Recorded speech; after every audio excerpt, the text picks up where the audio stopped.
जैसा कि आपने हमारी पिछली वीडियो में देखा था कि जब भी पानी जमा होता है तो उससे बाद सेहत की हालतों का खतरा होता है।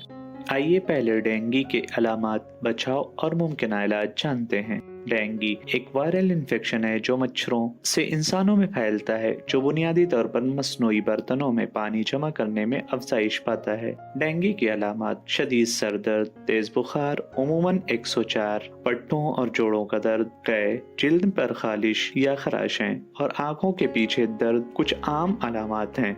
डेंगू से कैसे बचा जाए? इस बीमारी की कोई वैक्सीन नहीं है। डेंगू फैलाने वाले मच्छर दिन के वक्त मुतहर्रिक रहते हैं। आपको ऐसे कपड़े पहनने चाहिए जो आपके जिस्म का ज्यादा से ज्यादा हिस्सा ढांपें। दिन के वक्त सोते वक्त मच्छरदानी का इस्तेमाल करें। मच्छर भगाने वाले कॉइल्स और वेपोराइजर इस्तेमाल करें और हर वक्त खिड़कियों के स्क्रीन इस्तेमाल करें। पानी के जखीरा करने वाले कंटेनर्स को ढांपें और खुसूसी तौर पर हफ्तावार उसे खाली करें और साफ करें। ठोस कूड़े को बेहतर तरीके से ठिकाने लगाएं।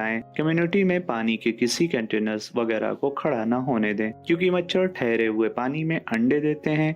बाहर पानी जखीरा करने वाले कंटेनर्स पर मुनासिब कीड़े मार दवा का छिड़काव कराएं। डेंगू का इलाज। अगरचे डेंगू का कोई खास इलाज नहीं है, लेकिन तवज्जो सिर्फ अलामती इलाज पर है। पैरासीटामोल अक्सर दर्द को कंट्रोल करने के लिए इस्तेमाल किया जाता है। नॉन स्टेरॉयडल इन्फ्लेमेटरी दवाएं जैसे आइबुप्रोफेन और एस्पिरिन से परहेज किया जाता है, क्योंकि इनसे खून बहने का खतरा बढ़ जाता है। अगरचे कुछ संगीन सूरतों में अस्पताल में दाखिल होने की जरूरत होती है।